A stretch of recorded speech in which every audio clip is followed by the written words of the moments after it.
time for Voice of Indie. Your hosts today are Beem Weeks, author, producer, and marketing monster for independent multimedia publisher Fresh Ink Group, and Stephen Gies, author, producer, composer, and publisher for Fresh Ink Group. And greetings once again. Happy Wednesday, everybody. Yes, Wednesday.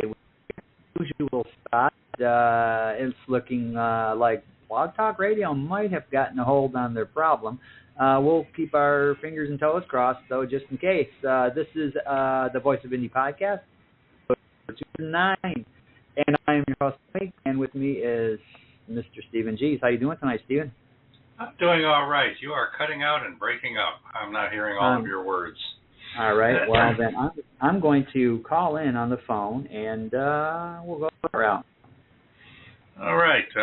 Janice Toney, Dr. Janice Toney, who's the author of the illustrated chapter book Daddy Yo-Yo and the Legendary Marble Tournament, has just been informed this past week that her book is the recipient of the 2024 Purple Dragonfly Award. That's first place. Congratulations, Dr. Toney. That's Daddy Yo-Yo and the Legendary Marble Tournament is now the Purple Dragonfly Award winner. All right. So waiting. Here we go. Let me bring my phone up. Mute my microphone. All right. So here I am. All right. There you are. Yeah, on the phone. So we're going to read my next thing here is I Remember Judy. That is out now. Last week we had the author, Verwayne Greenhoe, on, and Verwayne is in the audience tonight. His I Remember Judy, a love story, is out now. This is a memoir about his late wife, his first wife, and a very heartfelt story, so go out and check it out. And if you want to, Verwayne got a tweet right now, so I'm going to use this as a segue. He's tweeting, I've spent a year on Vela with this project, but soon it is going to be put out as an ebook, in a paperback. As a medic and an ER nurse, I've seen a lot of grief. In short and comforting words, I attempt to help those in grief begin to live again. And this is his Vela project called Dealing with Grief. This is by Verwayne Greenhoe. And I just read that to let you know, listeners, that you too can be part of the show by using the hashtag Fresh Ink Group on Twitter or by calling in. And here's how you can figure that out. Call 516-453-9902 right now with your questions or comments for tonight's guest. Or post a note on Twitter with hashtag Fresh Ink Group in the body of the tweet and we'll read it on air. That's 516-453-9902 or hashtag Fresh Ink Group on Twitter. Yeah, so let's talk about some stuff that Fresh Ink Group has put out in the past couple of weeks or is coming out in the near future. We're talking about an audiobook now by Cheryl Carpinello. This is part of her Young Knights of the Round Table series, which is aimed at middle schoolers with an emphasis on Action for Boys, which is a group that is not traditionally big readers. So this is A King's Ransom, part of the Young Knights of the Round Table series, audiobook by Cheryl Carpinello. This is narrated by movie star Ethan Drew, edited by our own Beem Weeks with music, sound effects, scratch and sniff, free money, you name it, it's all in there. That's the audiobook, A King's Ransom by Cheryl Carpinello, out now. Yeah, and Robert G. Willis-Croft's Ran, A Civilization in Hiding, the 4th Orc Chronicle is out now, along with Keed, A Lost Civilization, the 3rd Orc Chronicle, that is out as well. And Ran, A Civilization in Hiding, I am putting the finishing touches on his audiobook for that. So check that out. Get our newsletter. That's coming up here within the next, I'm saying, couple of weeks, maybe 2 weeks, and that should be out and ready. So keep your eyes and ears open for that one. Ooh, now we've got Mr. President, I've got your back. Although I got to admit, every now and then I look at this title and I think, Mr. President, I've got your nose. But still, Mr. President, I've got your back is by Abigail H. Ugini and Mary L. Smalls, 2 former First Ladies at South Carolina State University. This is a very cool historical book with lots of old photos. We like old photos.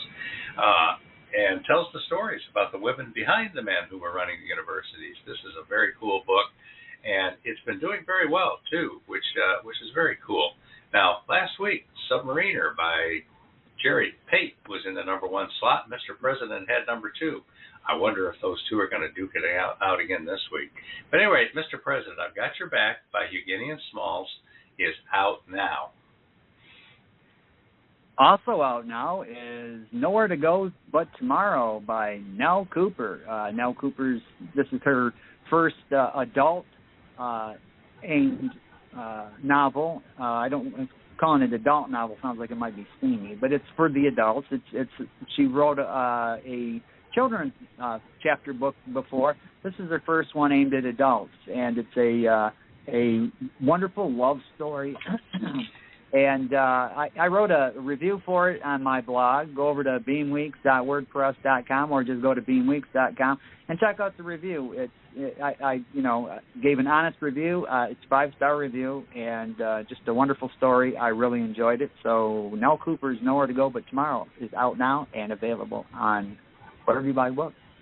Yeah, now that one was tapping on the shoulder of Mr. President and Submariner, trying to get into that number 1 slot. So when we get over our top 25 print bestsellers, we'll see what's going on with Nell Cooper's Nowhere to Go But Tomorrow. But, yeah, you're right.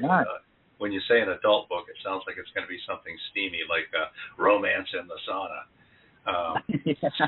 All right, so Maritambo Moon Song is an illustrated, it's not a chapter book because each page is only a couple of sentences. It's an illustrated book with multimedia paintings.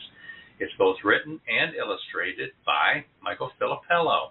That's Maritambo Moon Song, and it's got Zinkelquinkles in it. I mean, how do you pass up a book with Zinkelquinkles in it, Beem? Yeah. Also out is Pandemonium in Puzzle Town by B.A. Johnson. B.A. Johnson is the author of the Sassy series. Sassy discovers the AME Church, and Sassy discovers Peter Allen's secret.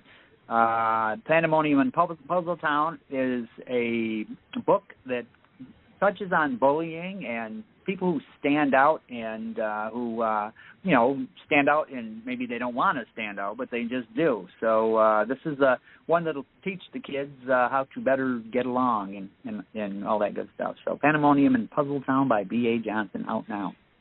Yeah, there are no Zinkelquinkles in that one, but there is a puzzle piece named Kevin, so it gets wild over there in Puzzle Town. All right, we've got one that's not out yet, but coming out in the next week or two, and this is by Carlisle Toms, who is the author of The Calling Dream and Edge of Smoke, and he's got another one in the hopper and another one that's written, so we're going to be putting out a couple more books by him, but this one is called Sunrise Over the Pumpkin Patch by Carlisle Toms. Now, this one's got a very cool cover. We're just about done with it right now. It's in the 1960s psychedelic poster style. So, man, I look at this book cover, I get flashbacks. Wow, man. Sunrise Over the Pumpkin Patch by Carlisle Toms is coming out soon. All right. You know what? You can find out about all of these books and more, including who's going to be on this podcast here from week to week. Just simply by subscribing to our newsletter. It's a quick read, 20 minutes out of your morning, and it arrives in your mailbox every Wednesday morning like clockwork. That's how that works. And here's how you can subscribe if you're not already subscribed. Stay on top of these podcasts and all things Fresh Ink Group with our weekly digital newsletter. New releases, videos, stories, excerpts, interviews, and more. Sign up now on the homepage of FreshInkGroup.com and be the one who knows what's what. What? Yeah, now I'm thinking about that Romance in the Sauna. We got to put a murder in there too, and then the detective comes in and sweats the suspect in order to try to get a confession. Let's take a look at the top 25 print bestsellers from Fresh Ink Group for this week, shall we? In the number 25 slot, we've got A Light in the Darkness, Words and Poems of Encouragement by Tina Reese. That's the paperback edition. And then above that, we've got the new debut, the hardcover edition of Berwayne Greenhow's I Remember Judy, A Love Story. So congratulations, Berwayne. It's only been out a couple of days, and it's already busted into our top 25 print bestsellers. Now, here's one. Here's a blast from the past, Beam. The next one is by Marshall L. Shearer, M.D., and it's called Toward Interfaith Harmony. And it was the last book that he did. We were we were just putting the finishing touches on that when his Alzheimer's crept in very quickly, and then he passed away soon after that, too. So this is his swan song toward interfaith harmony, where he's taking a look at world religions, their commonalities, their similarities, their origins, and he looks for ways that maybe we could find some common ground and just maybe get along a little bit. I know, what a concept. I grew up in the 60s. There was a lot of talk about it back then. Never quite happened. But anyway, Toward Interfaith Harmony by Marshall L. Shearer, M.D. We published that book more than a decade ago, and here it is in our top 25 print bestsellers. Here's another blast. Here's another blast. Kanoi K's My Three Wishes, memoir of a Hawaiian dancer whose family troupe traveled the world. And Beem, this is the hardcover edition of her memoir. All right. Very cool, with lots of cool pictures in there as well. Now, we've got a couple of B.A. Johnsons here. The hardcover edition of Podium in Puzzle Town, that is in our 20 position. And then the 19 position, Sassy Discovers the AME Church, also by B.A. Johnson. It's an illustrated chapter book, the first of the 2 books in her Sassy series. Now, what do we got about that? And I think we're up to about 18 here. Marshall L. Shearer and his wife, Maximizing Happiness Through Intimate Communication, 3rd edition. So we got 2 Shearer books in our top 25 this week, Beem. All right. Somebody out there is paying attention. Now, let's get up to number 17 here. Jan Sykes, A Beggar's Bargain, the paperback edition of her book 1 in a Bargainers series. And the second one, A Noble Bargain. We're putting all that together right now as well. She's doing the final touches on her edit. We got a cover art being done. So look for book 2 in the Bargainer series soon. In the meantime, book 1, A Beggar's Bargain, has made our top 25. Dave Hooker of Off the Hook Sports, celebrate 98, the untold stories behind the Tennessee football Vols' 1998 National Championship. This is a collector's edition, looking back 25 years after the 1998 Tennessee Vols won the national championship. So apparently, Beem, this whole college football thing's starting to catch on, huh? Yeah. Who would have thought? Who would have thought? All right, now, we got a couple of AK Winglers in a row here. How to start and run your own food truck business in Florida. How to start and run your own food truck business in Tennessee. Those are becoming perpetual bestsellers for us. Apparently, there's a lot of people out there interested in starting food truck businesses. And based on what I'm seeing all around Alabama, they're doing it. What's happening up there in Michigan, Beem? You seeing any up there? Oh yeah. There's all kinds of them. There's taco trucks. There's beef brisket. There's barbecue. There's Chinese food trucks. Just all kinds. Cake and kind of like, the dessert stuff. There's some of those as well. And they're making the rounds, and that's cool to see. Yeah, every day I look out the window hoping that there, like be a hot dog stand parked in my cul-de-sac here, but it's never there. It's never there. Like the old days when the ice cream truck would go through. Here comes the hot dog guy.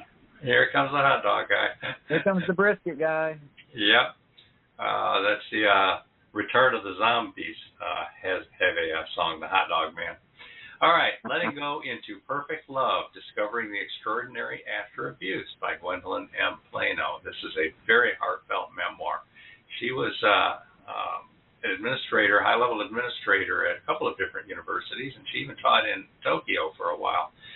So she has a nice pedigree in terms of working with college students, and at the same time was dealing with a home life that was, to her, shameful and secret and had to be risen above, and she did it.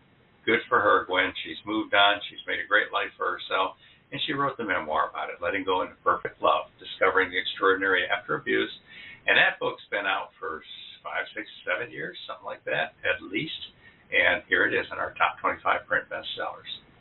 Now, the next 2 are both the paperback and hardcover edition of Operation Counterpunch by Mark Marlowe. That one has been climbing up and down in this top 25 for the past few weeks.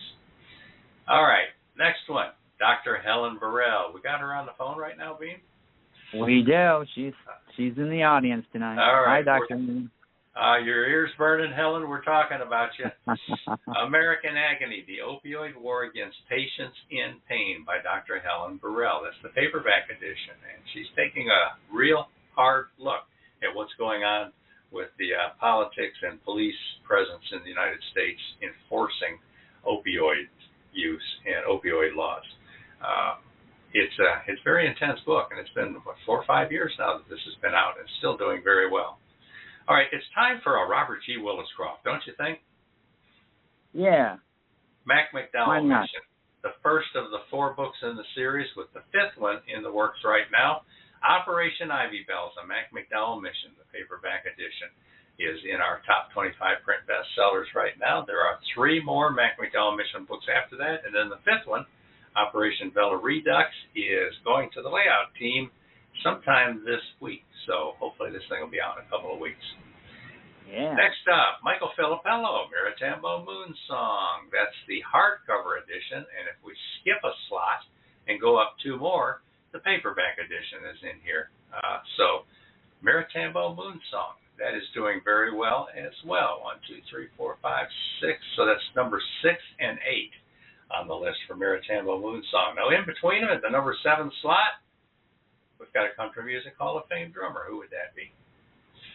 That would be me, right? I played the drums, right? No, that would be Mark Herndon. Mark Herndon. Former drummer of the superstar country music group Alabama. Yeah. Now, Mark Herndon's memoir, The High Road, Memories from a Long Trip, is very heartfelt. I mean, he talks about living the dream, making mistakes, and moving on with his life, and it's just very cool. I've always been fascinated by the notion of, being a famous musician, traveling the world, sold-out arenas, stuff like that. I mean, wouldn't we all like to do that, at least for a weekend? But Mark got to live that dream, and he talks about it in this book, and it's just fascinating. I could read this book again, even though I've edited the thing and have been through it many times as well. So The High Road, Memories from a Long Trip, from Mark Herndon. And by the way, if you want your own copy of that annotated and autographed by Mark, just go to markherndon.com and buy a copy directly from him and his wife, Leah Seawright. Now, Mark Herndon is in the number 7 slot here, and that's as high as he gets this week. He's not in the top 5, and that's been quite a while that he's not been in the top 5. So who is? I dropped hints earlier. There are 3 books filling the top 5 slots. So number 5 and number 4, Nell Cooper, Nowhere to Go But Tomorrow, her new novel that's been out for a couple of weeks. Yeah, and the number 4 one is the hardcover. So the hardcover is slightly outselling the paperback edition, which it just tickles me when a novel does that. So Nowhere to Go But Tomorrow has the 4 and 5 slots for Nell Cooper. Congratulations, Nell. Number 3 slot, we've got a retired U.S. Navy Lieutenant Commander. Who would that be? That would be Jerry Pate. Jerry Pate. Submariner, 30 years of hijinks and keeping the fleet afloat. Paperback edition is in our number 3 bestseller slot this week. That's 60 chapters of memoir about being a submarine chief of boat and all the hijinks that ensued. So check that out, Submariner. It's a cool book. That gets us to our top 2 slots. And it's the same book, paperback and hardcover. The paperback is outselling the hardcover, let's say about 4 to 3. 4 to 3, yeah, about like that. But it's Mr. President, I've Got Your Back. The First Ladies of South Carolina State University by Abigail H. Eugenie and Mary L. Smalls in not just the number 1 slot, but the number 1 and 2 slots of top 25 bestsellers from Fresh Ink Group. Congratulations, Abigail and Mary. Yes. You guys are rocking. You guys are rocking this week. All right, and another out now we've got that was there in the top 25, A Beggar's Bargain, Book 1 of the Bargainers series, with Book 2, A Noble Bargain, in the works. So keep your eyes and ears open for that. Get the newsletter. If you're not subscribed, get the newsletter. You'll find out when all these are coming out. Other books that are in the works, Journey Through the Lens, Creative Guide to Nature Photography by Angie Birmingham, who is also writing the intro for Trains of Alabama, a photo history book by Braden Dexter Green. Yeah, she wrote the intro for that a couple of days ago, and I ran it by Braden yesterday. Made him blush. He says some very nice things, which is very cool. All right. Listeners, if you've missed an episode of the Voice of Indie podcast, or there's a favorite one that you just want to go back and revisit again, we have an archive, and here's some of the places that you can find that archive. Find your favorite show in the Voice of Indie archive on YouTube at Fresh Ink Group, StephenG's.com, BeamWeeks.com, FreshInkGroup.com, and on Spotify.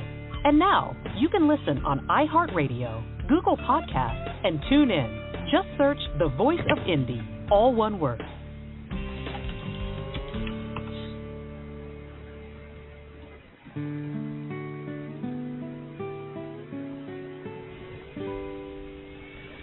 A husband writes about his romance, marriage, and life with the woman of his dreams. Moments of love and intimacy build a strong relationship that cannot be torn apart by her history of sexual abuse and eventual descent into dementia and Alzheimer's. Proudly published by Fresh Ink Group in jacketed hardcover, softcover, and all ebook formats, I Remember Judy is a heartfelt memoir and tribute by Verwayne Greenhow. He shares with us the joy, love, intimacy, and happiness of 40-plus years. When his wife could no longer remember it, Verwayne Greenhow remembers it for her in I Remember Judy, a love story.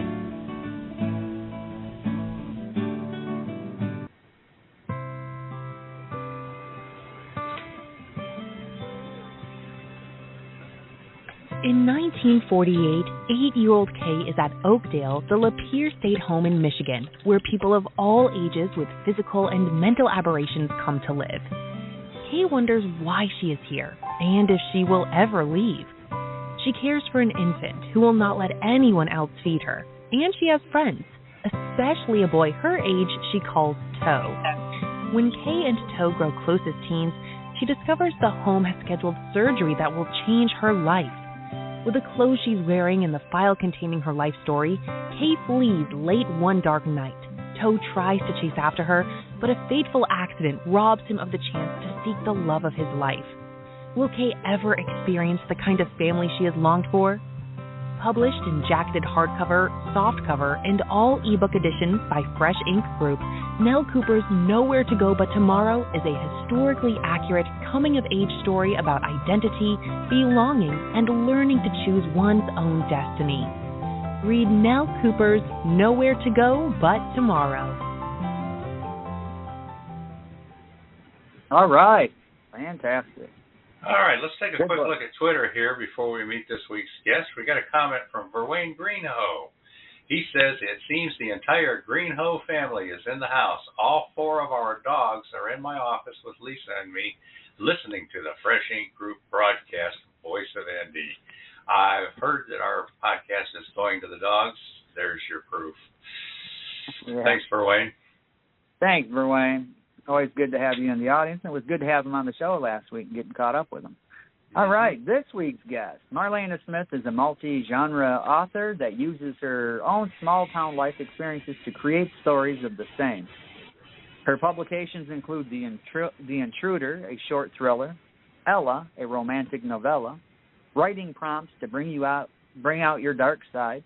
Marlena grew up in Alabama with a love of words and creativity. She still lives in that small town today with her family and has never lost that passion. She spends her days working with churches to help them grow and her nights creating tales. Welcome back to the show, Marlena. We are so happy to have you here again.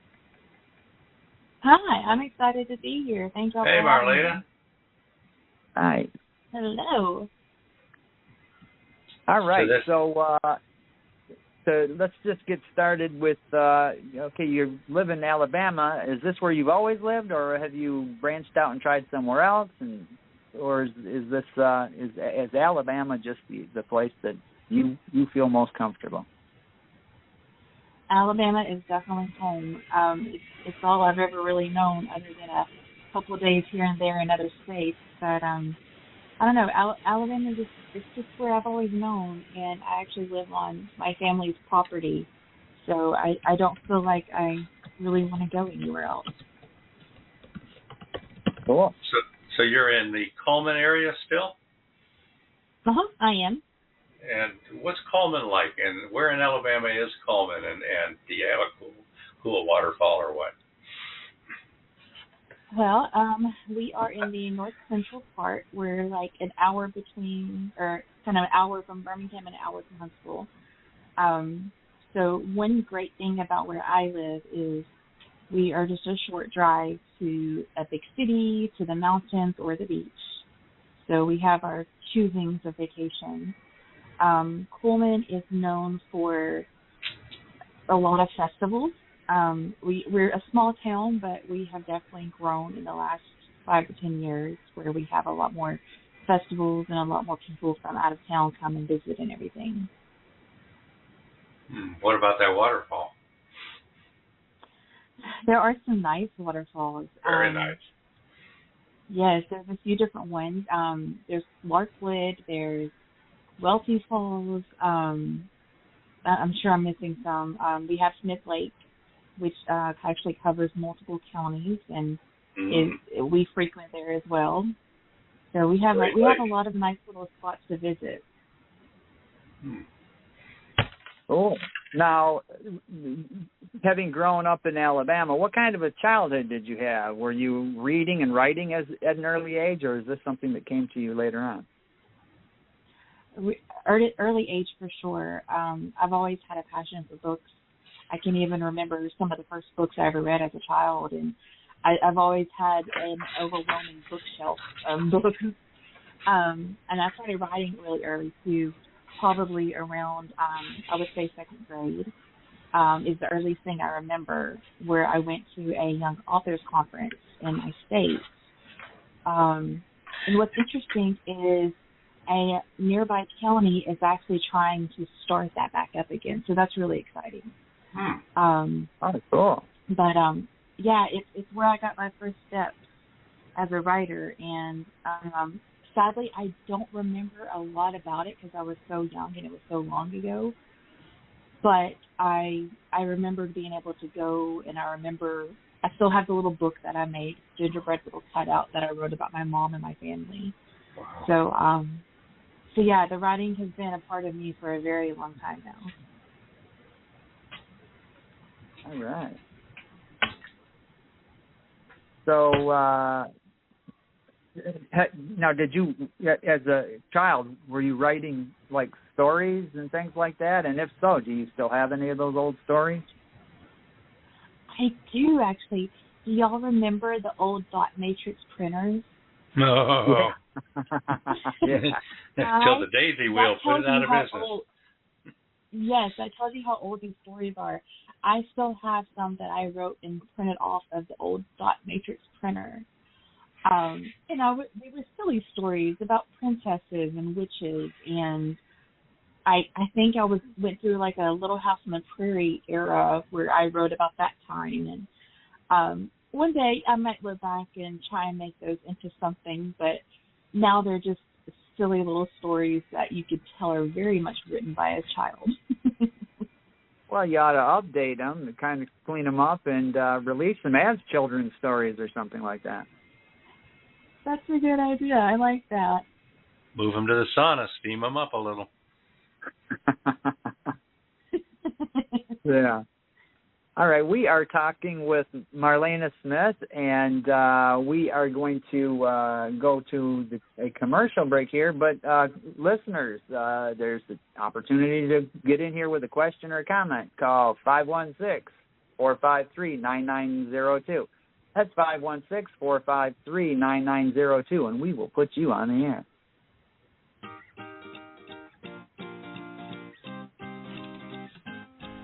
An illustrated fantasy for children, Miratambo Moonsong is a magical and uniquely told story about the clock of Miratambo.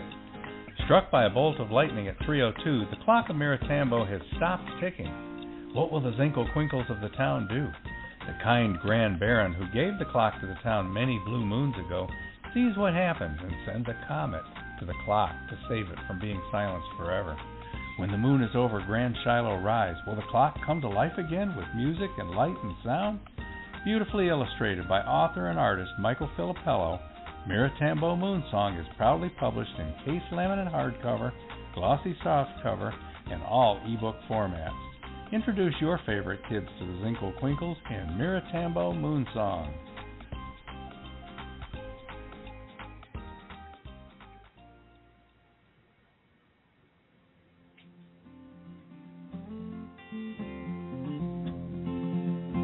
A shocking proposal that changes everything. Desperate to honor his father's dying wish, Laken Martin vows to do whatever it takes to save the family farm. Once the Army discharges him following World War II, Laken returns to Missouri to find his legacy in shambles and in jeopardy.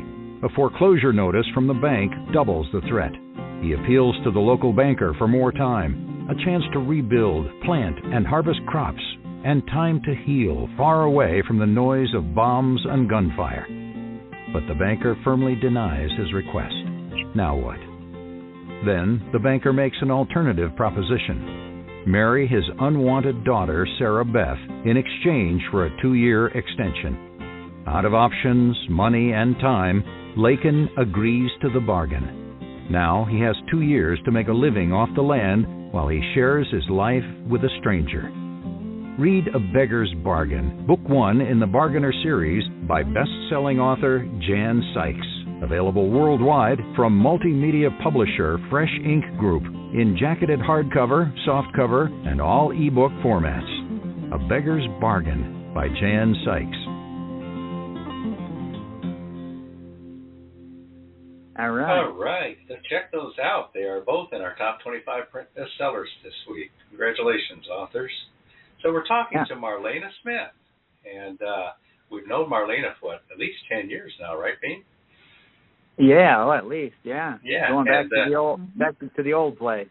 Yeah, we even had one time when Beem came down to visit, and we got to go out to lunch with Marlena, which was very, very cool. We didn't see any waterfalls on that trip, but it was still very, very cool.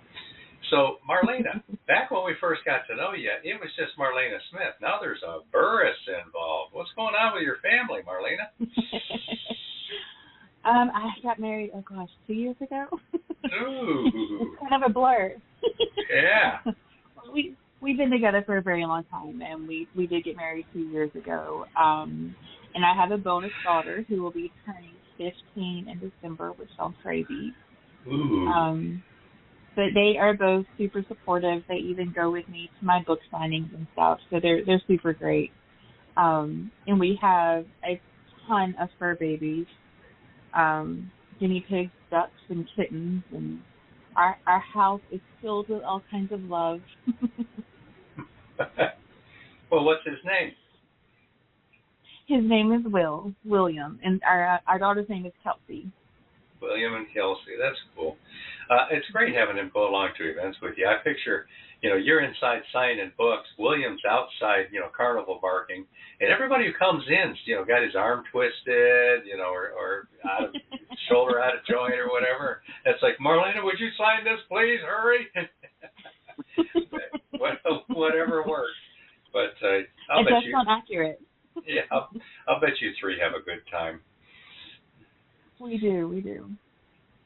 Now, when I was reading your bio, in your bio it says that you spend your days working with churches to help them grow. Is this your day job? And if this is your day job, what does this entail?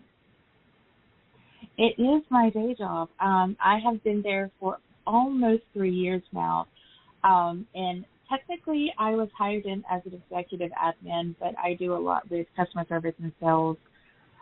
The company itself is called Backstage Productions, and they do a lot of event production, audio, video, lighting gear, that kind of thing. So in the modern days, churches are always trying to upgrade their gear, and music is a big part usually. So we help them get that equipment, get everything to make their instruments sound good and stuff for their kids' rooms and everything.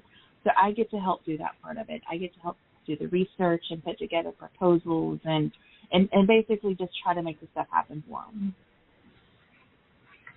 Okay. Now, how did you come upon this kind of work? Because I remember when we first met you, you were working elsewhere. How did this come about? Oh, well, the job I had before, it had gotten very toxic, and I put up with it for longer than I should have, and I needed a change, and I just happened to find a random posting on Indeed, and it all just kind of fell perfectly together. I sent them my resume. They called me in for an interview. And it's almost funny. They only had one other person working in the office, so they were still growing themselves when it came to meeting office people. So the interview was more of us just having a conversation and me actually asking them questions. Like, it almost got turned around to where I was interviewing them. But cool. my background, I grew up as a preacher's daughter, so church and religion and Christianity has always been a part of my background. So when I learned more about what they did and how they help churches grow and how they help new churches launch and all this stuff, it sounded like perfect for what I was needing, and I was good for what they were needing. So it just all worked out really well together. Almost as if there was some divine intervention there to match you with the right job at the right time. Yeah, that's pretty cool. It's great when you come across something like that where you not only enjoy what you're doing but feel like you're making a difference. Yes, absolutely. And that's huge to me. That's what I've always wanted to do, was just to make some kind of a difference. Yeah, that's cool. Now, last time we talked a little bit about your hobbies and interests and stuff. If I remember right, you like to get out in the boat with Will and Kelsey. You still out there boating? What other kinds of fun things are you doing to fill your time? Yeah, we definitely love going to the lake with the boat. I have my license to drive it. I just haven't actually driven it yet because I'm scared. And so we have the lake, we have fishing and everything, all that stuff that kind of comes with it. I also have my photography. I love taking pictures. I actually do a little bit of photography on the side now, taking pictures of families and maternity shoots and engagement shoots and stuff like that. So that's another big part of my life now. And of course, obviously, writing and reading takes up a lot of time. But I also enjoy, I guess, the normal wife stuff. I love baking and cooking stuff and trying new recipes and going on new adventures with the family. We do a lot of stuff outdoors when the weather is appropriate and I don't feel like I'm going to melt. I have to be careful in the heat. But we do caving and hiking, and we'll go to we have a place called Hurricane Creek Park, where it has it's just a bunch of hiking trails and a river and some boulders that you can actually climb on and stuff, rock climbing. So we do a lot of that kind of stuff when the weather permits it. Mm-hmm. Yeah, put an ice cream stand right in the middle of those trails, and I'm there. Yes. Now, you've been writing, as you stated, since childhood, which is really cool. A lot of us have been writing since we were kids. What's the evolution of your writing? You talked about writing these, children's type of stories that you could tell were written by a child, but you're writing some pretty, deep stuff. I read The Intruder, and it was like, well, that was pretty dark and pretty deep.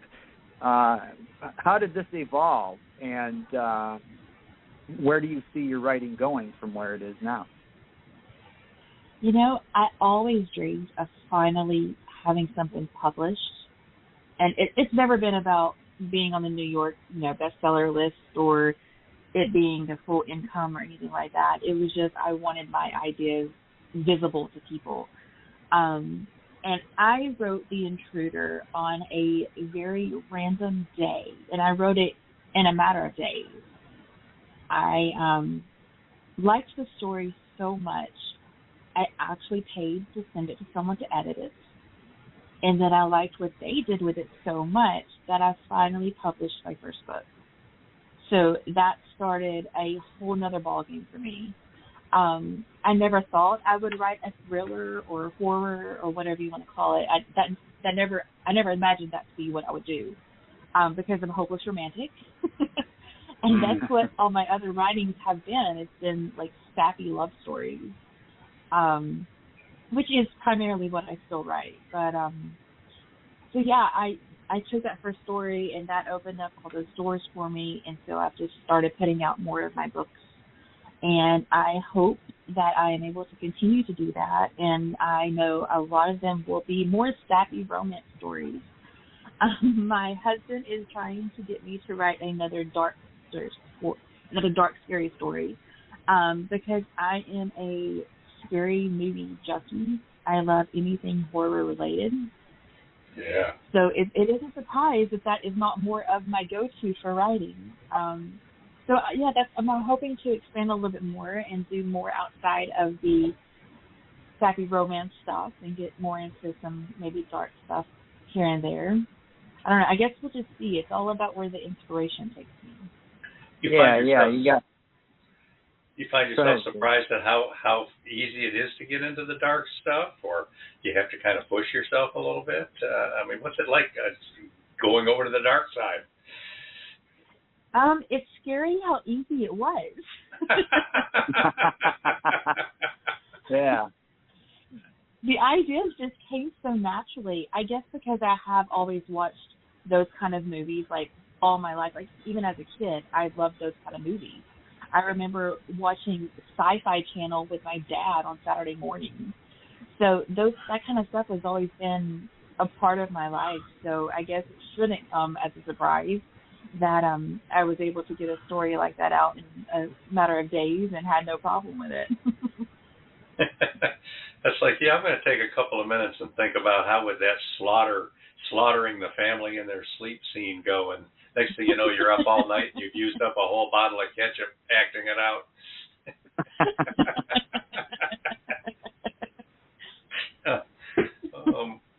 Marlena on the dark side. Yeah, I've had those where you're writing something and you think, well, maybe I better tone that down a little bit. Yeah. Yeah, I've had a lot of authors tell me that when they're writing something like that that's real visceral or real intense, all of a sudden they get this cold feeling like, wait a minute, I'm revealing something about myself here. It can happen, definitely. It can happen. Yep, that fantasy about being attacked by a cow, you got to write it eventually. So, Marlena, what's your process like? I mean, do you set daily goals? You just write when you feel like it? Is it an inspiration kind of a thing, or how do you get your stuff done? I feel like I have the weirdest process. It's not routine. It's not normal. It's more of just when the inspiration strikes, or when I am bored at work and I just want to fill my day. I hope they're not listening. I don't know. It has to be, the idea has to come to me, and I usually will just sit at the computer and type it out. I'm not a big fan of outlines. I don't do them except for maybe during the writing. I may eventually, I've even done it to where I will write out an entire draft, go back and do the outline and kind of make sure everything aligns properly. But that's about all I do with outlines. Yeah. I like that. I occasionally hear of people who do that. They bang out that draft, get the feeling, get the flow, get the the first stuff that happens, and then organize it with an outline. That's pretty cool. So exactly, yeah. It's funny because I've heard a lot of people tell me, I don't outline, but then they outline thoroughly after they've actually started the writing. Do you write every day? I wish, but I don't. I just, life is too busy. I have way too much going on with like my normal life, with the job, with my health. So I don't always get to write as often as I wish I could. Yeah, and we've got noisy lakes here in North Alabama too, because day or night you can hear them calling out to you, Marlena, Marlena, Marlena. This is true. I live literally like 30 feet from Guntersville Lake here, and I'm telling you, it's a noisy lake. Yeah, it's a noisy one. Mm-hmm. Always calling to you. And the fish too. We got big bass out here in the lake. They'll literally come up to the surface of the water and laugh at me. Use their fins and point and say, "Hey, we're just swimming around out here. You could come try to catch us." And off they go. All right, we are talking with author Marlena Smith. There's still plenty of time to call in, listeners, if you have a question or a comment. 516-453-9902. 516-453-9902.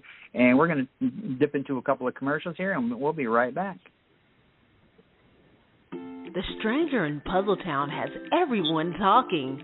When he gets off the bus, his frumpy old suitcase simply says Kevin. He looks normal, but in a town where everybody has knobs, Kevin has no knobs. He's too different. Where can he live? Who would ever want to be his friend? Then a powerful force enters Puzzletown, and their world spins out of control. How will Kevin ever become a true citizen of Puzzletown when he just doesn't fit in? An illustrated chapter book for children. Puzzletown is by retired educator B.A. Johnson, author of Sassy Discovers the AME Church and Sassy Uncovers Peter Allen's Secret. Available in case laminate hardcover, softcover, and all ebook formats. Puzzletown teaches about inclusion in a fun and entertaining way. Published by Fresh Ink Group, Puzzletown has everybody talking.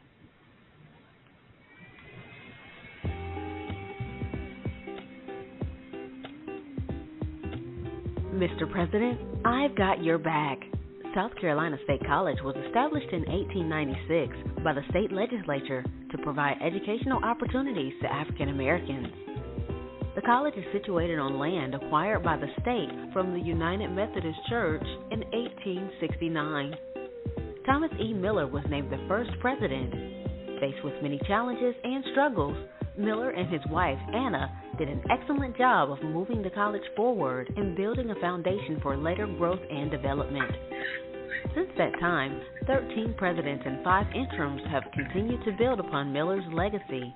Although much is written about the presidents, very little has been written about their spouses who aided them in furthering the university. This book is by 2 of the school's prominent first ladies, Abigail H. Hughini, author of There Must Be Something in the Water, Anthology of the Fourth Generation, Descendants of Green Pond After the Emancipation, and Mary L. Smalls, retired educator administrator. Now available in case laminate hardcover, softcover, and all digital ebook formats. Mr. President, I've Got Your Back is published by Fresh Ink Group. This important contribution to African American history features 12 dynamic, smart, and innovative First Ladies who demonstrated through their untiring support. Mr. President, I've got your back. All right, both of those commercials have some cool breezing music behind them. Our commercials definitely have the jams, don't they, Beem? Oh yes, they do. I do the little searches for them, and they just kind of jump out at you. This song would be perfect for that one, so I grab what I can. So we are talking with author Marlena Smith. And Marlena, you got a brand new book out, A Momentary Glance. What is this about? Oh, this book's something I have been working on, I feel like, forever. It is small town story. Annalise, she is from a small town, and she is wanting to break out of the small town and prove that she can do more than most of the people that get stuck in her town. And she actually gets a phone call to be the extra in a movie.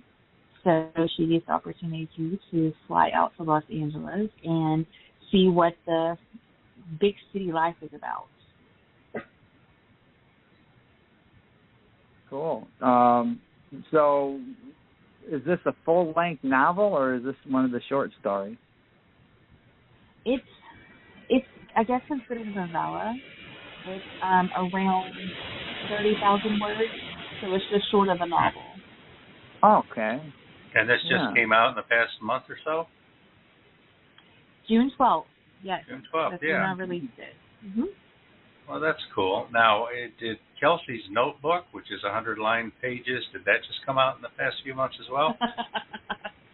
That was something very random I did. Kelsey found out that I could make notebooks and that kind of stuff on Amazon. And so I created her a little something just so she would have it for school. So it's a personalized treat for Kelsey. But there are other notebooks and planners. I'm kind of obsessed with designing covers. Thanks to Canva, I love it. So I started creating all these covers, and there was no way I was going to get out enough books for them. So I just started creating them for notebooks and planners and journals, and it's kind of an obsession. Ooh, what fun! What fun! Yes. but you do have other stories out there as well. So let's talk about The Power of Love. What's this about? Mm-hmm. That is about Miss Scarlett Montgomery, which I love the name. It's probably one of my favorite names that I came up with. She is basically running from a very bad marriage and ends up in a small town. So she's kind of going from that big city life to the small town life. And she's at a point where she wants to restart and kind of re-find herself. And it's all about her journey and her adventure she goes on in this new small town. Now, let's dip back into the dark side. As I said before, I read The Intruder, loved it. Tell us about that dark little tale. That one was so fun to write.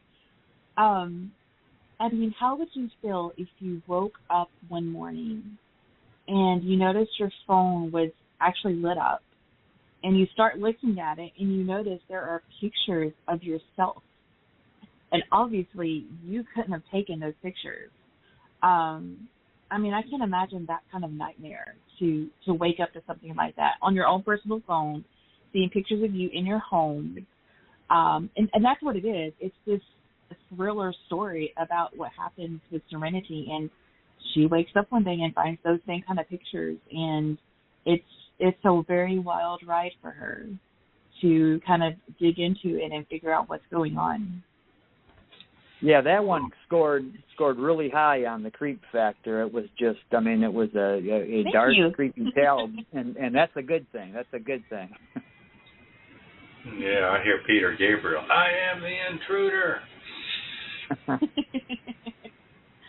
Well, when they make it into a movie, there's the theme song. Okay, so what is the book Ella about? Ella, that one is basically kind of a small town to small town kind of vibe. Ella is a writer, journalist, and she has had a lot of bad luck. And with her job, with her relationships, and she is trying to get home from a job, and her car breaks down. It breaks down in a small town.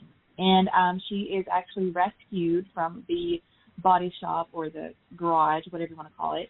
She's rescued by a gentleman, the doctor, that lives in the small town. And he kind of takes her under his wing and shows her around the little town and everything, because it's harvest festival season. So the town has a lot going on, and she's just kind of stuck there, and her car has abandoned her. So it's another little cute story. Yeah, that's one that I read maybe it was a year or so ago, and I ended up reviewing it, and I loved it. It was just a fun story. I really did. I really enjoyed that one. Thank you. And it was a totally different story from The Intruder.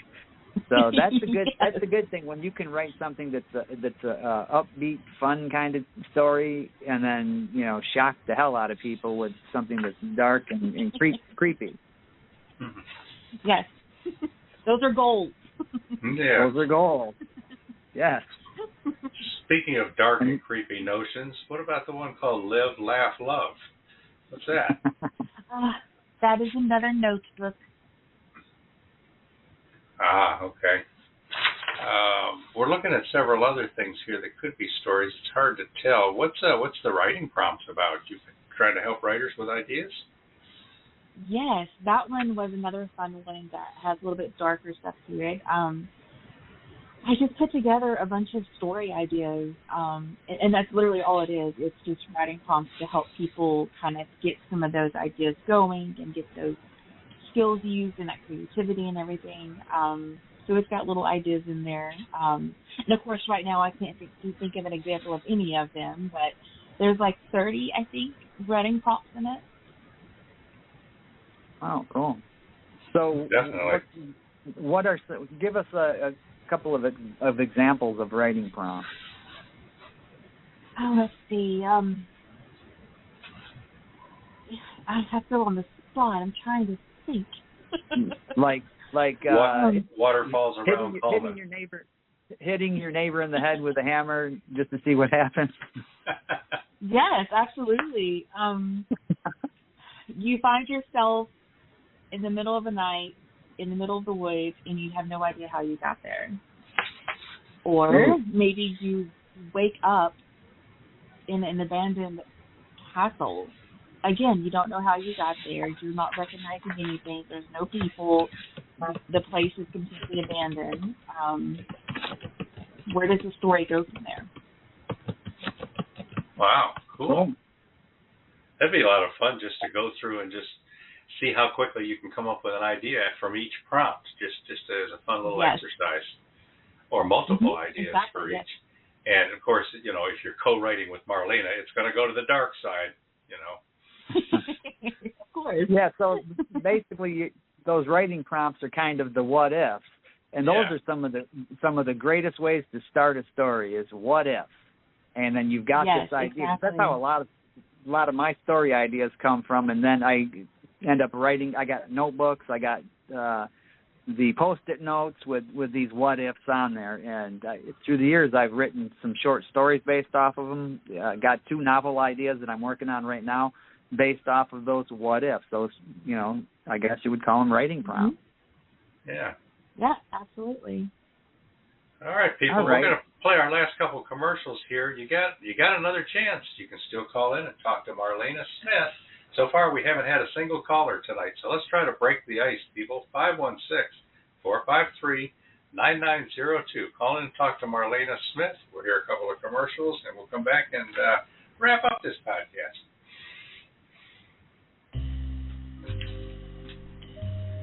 In 1933, Berlin and Munich, 15-year-olds Katerina and Maria, who have never met, share the same dream: to become nurses who care for all regardless of race, creed, or color. They achieve their dreams, but their determination to rise above prejudice brings them into conflict with the authorities and very close to danger of arrest. As a result, they both find themselves sent to the same hospital in France, more for their own safety, where they meet unexpectedly and become firm friends. They look so similar to each other that people often mistake them, which leads them to play tricks on the people they meet. The nurses find themselves on the Mediterranean Sea bound for North Africa. Misfortune strikes when their ship, the Queen of the Sea, strikes a mine and begins to sink. Alone and adrift in a life raft, Katerina and Maria want to help others live, but that will never happen unless they find a way to survive. Read The Nurses, Nurses of the Krieg, Book 1 by Anna Morgan. Proudly published worldwide in jacketed hardcover, softcover, and all ebook format by Fresh Ink Group. The Nurses by Anna Morgan.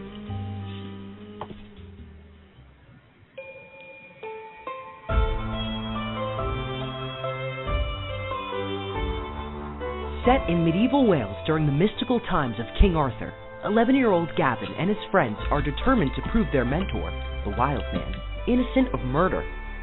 The youngest heir of Pembroke Castle, 11-year-old Gavin longs to prove he is worthy of knighthood, but he fears his own failures, and now he must choose between fleeing and fighting to save his friend. Gavin's coming-of-age story is full of mystery, intrigue, betrayal, and the charms of an eerie witch. Will Gavin earn his knighthood, or will evil challenge his very survival? Read the young adult chapter book, The King's Ransom, Tales and Legends, Young Knights of the Round Table, by Cheryl Carpinello, and now discover the audiobook, narrated by Ethan Drew, with music and sound effects. Produced and published by Fresh Ink Group. Cheryl Carpinello's King's Ransom, Tales and Legends audiobook is available worldwide. All right. That was a lot of fun putting that one together, that audiobook there. As the voiceover guy there was Ethan Drew. He's a Hollywood actor, and he's done some big stuff. He starred, and he was the star of Camp Hideaway with Christopher Lloyd, formerly of Taxi and Doc Brown and all of the Back to the Future movies. And it's a lot of fun working with him. This kid's a total professional. He knows what he's doing, and he can do some of those voices too. So get over there and check that out if you're. This is basically it's a young adult story. It's for the kids, and it's for up to mid-teens, and they'll enjoy it. So we have a caller. We do have a caller, so we're going to take a quick call here, and then this is Verwayne Greenhow. Welcome to the show, Verwayne. Hey, Verwayne. Thank you. How you folks doing? We're doing well. You have a question or a comment for Marlena? Well, yeah. I was going to ask Marlena, I'm on her Amazon page. If I was to buy a book just for my wife to read, what would she recommend? And if she was going to recommend one for me, what would it be? I see you've got a number of them here. That's a great question for Wayne. It's great to talk to you. How are you? I'm doing well. It's storming like all get out here, but the dogs got a little anxious with all the thunder and lightning, but it'll go away. Oh, okay. Well, no, I always go to somebody's Amazon page, and I just what would you recommend for my wife? I'm just going to guess that she likes romantic stories. Ella, I think Ella's a good one just because we're almost in the fall season, and it happens in the fall, so that's when I would recommend. And for you, I feel like you would like The Intruder. Ooh. All right. I feel like Verwayne has a dark side. I will pick those up. Okay. But no, I like listening to you. I posted a question over there. Beem, you might remember Christopher Coffin used to be on Channel 12 late at night, Saturday night. Oh yeah, I remember him. Yeah, she was talking about the dark side, and I don't know why, but just all of a sudden I thought of Christopher Coffin. That guy that sat in the coffin. That had to be a local guy. He did a local out of Flint, Michigan, but he did a lot of Tales from the Crypt before there was a Tales from the Crypt. He used to be on Channel 12, WJRT, out of Flint, Saginaw Bay City. Right. I loved that when I was a kid. See, out of Detroit, we had Sir Graves Ghastly. Okay. Yeah. But I'm guessing I will pick these up. Go ahead. Well, fantastic. We sold a couple books for you. All right. I appreciate it.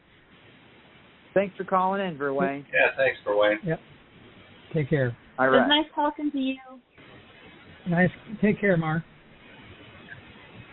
Now, Marlena, how do you publish? Do you go through somebody, or have you set up your own publishing? How do you get these books out to the readers? I just self-publish right onto Amazon KDP. I do it the easiest way I'm able to do. All right. So then you control everything because you're doing your own book covers and yes. And I'm guessing you do the editing and all of that. And do you ever use beta readers? I actually did. This was the first time I used beta readers or ARC readers, whatever you want to call them. There's different levels, I know. Readers. I had people read A Momentary Glance, and it was the first time I'd ever done that. I had, I think, like 6 or 8 people, and they all spoke really nicely of it, so it was great. They give you, good critical input? No, they just liked it. Like, that's all they told me. I think the most helpful thing was someone said it might be too sweet. So I may need to rethink the next story. Well, throw a little salt in there. Yes. But they always want to know, really? The sled was named Rosebud? What's that about, Marlena? So now you're talking about, getting some reactions and feedback from people before you've published. How about after you've published? Have you gotten any interactions with people at an event or some fan mail or a review that was poignant for you? I've gotten some nice reviews. I guess I do have a few friends that have read the books and would later tell me how much they enjoyed them. And usually it's kind of the same thing. It's good, lovey-dovey, feel-good stories. Kind of makes you think of Hallmark Channel. So those are really nice comments when you hear people compare your stuff to like Hallmark Channel. Like, that's really cool. Yeah. All right. So, Marlena, do you have any advice for young up-and-coming authors or people that are, slogging away at it and not sure if they want to publish or if they do want to publish? What kind of advice would you give them? Even for old parts like Wayne Greenhow. Yeah. My biggest piece of advice would be to just never stop. If it's something you genuinely have a passion for and you enjoy it, to not stop, to not let people be negative toward you, because you are going to have people that doesn't necessarily support it or doesn't like your idea. That's what books are for. It's every genre, every kind of person. So just never give up and just do what you love. Good advice. Definitely good advice. All right, well, we've been talking to Marlena Smith. Now, Marlena, people want to know how to find you, follow you, contact you. What are your handles? If they're passing through Coleman and they've got the RV, where do they plug in? Well, with Instagram and, my website, both are under Southern Creative Soul. My website's through WordPress, so it's southerncreativesoul.wordpress.com. And then on Facebook, you can find me as author Marlena Smith. And then on both TikTok and X, Twitter/X, I'm still not used to calling it X, I am under Creative Soul 49. Oh, all right, cool. So that's Marlena Smith. Everybody get out there and check them out. Her writing ranges from romantic to dark, especially with The Intruder. Check out her stories and let her know what you think. Give her some good feedback. And people, remember, this is a special week here. We're doing 2 podcasts in the same week. Tomorrow night, we're going to have Rob and Joan Carter on. They will be live. We had them scheduled a few weeks ago, but we had the technical problems, and they've just come out with their new book, so we want to get them on while the ink is still wet, coming off the presses there. So tomorrow night we will have Rob and Joan Carter. It's a live show. Plan on calling in, hurling accusations at them, seeing if you can trick them and stump them. Rob and Joan Carter. They've also got a lot of experience with paranormal investigation. If that's an interesting area for you, call in. Ask a few questions. They love to talk about that kind of stuff. So what do we got after tomorrow's special Thursday night show, Beem? Well, next week, I haven't got anybody scheduled yet, but I'm in talks, as they say in the business. So the week following that, on the 14th, we've got a return visit by Joe Conjal. Joe is a writer and got some new stuff out, and a stellar writer at that. So tune in for that. And after that, at some point, we're going to have Annette Rochelle Avon come on the show live. We're hoping about 3 or 4 weeks. We had scheduled on the 24th of this month to rerun an episode that we had with her before because I was going to be out of town. I was out of town. But then that show wound up being canceled because we had the technical problems again. So rather than give her that rerun again, we're going to wait until she's available in a few more weeks, and we're going to have her on live. So look forward to Annette Rochelle Avon sometime in the coming weeks live, and we got a couple more scheduled in the few weeks after that, Beem. Yeah, we do. And let me just kind of touch on the rerun that didn't go because of technical difficulties. The situation there was Blog Talk Radio shut down for 2 days and had their engineers going over their website for maintenance and trying to track down this issue that they've been having. So we're hopeful that they finally got that taken care of. They were down for 2 days, and they've come back, and we haven't really had any issues with them since. So other than my microphone crackling, and that might be on my end. We got brand new computers, and I'm going to probably try to get my new one up and running for tomorrow night and see if that helps. But following Noah Asher, we've got Liz. You did say Noah Asher, correct? No, I didn't. I left off with Rochelle, but Noah and Liz. There we go. Noah Asher is going to be on the 21st, and after that, Liz Gaffro, I don't have a date for her yet, but she's a member of Story Empire. She's a new member of Story Empire. In fact, we're just getting to know Liz. We're seeing all kinds of cool stuff from her, good ideas, good how-to information, and she's got writing of her own, which is quite impressive as well, too. So you're going to want to meet Liz Gaffro, learn more about Story Empire, learn more about her writing, and basically just have a good time. Yeah, she's on the 28th of this coming month of August, so keep your eyes and ears open for that. All right. Marlena, thanks for being on the show. It's always a pleasure having you around. You know, this is the fourth time you've been on. Yeah. Yes, thank you guys so much. Now, we'll have to bring you back for a fifth time. Yeah, and I think we should be having more of these lunches in Coleman, too. Like for each time you appear on the show, we have to have a lunch, you know. We'll get something we'll get something worked out. But everybody, remember, tomorrow night, Rob and Joan Carter on a special Thursday night edition. You will get an email in the morning, another edition of the newsletter with the link for tomorrow night's show. So please come back.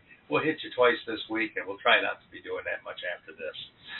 Yeah, hopefully we got it taken care of. All right. See you all tomorrow night, everybody. Yeah, we'll see everybody then, and say bye, Marlena. Goodbye. All right, bye. Bye, everybody. You're listening to The Voice of Indie.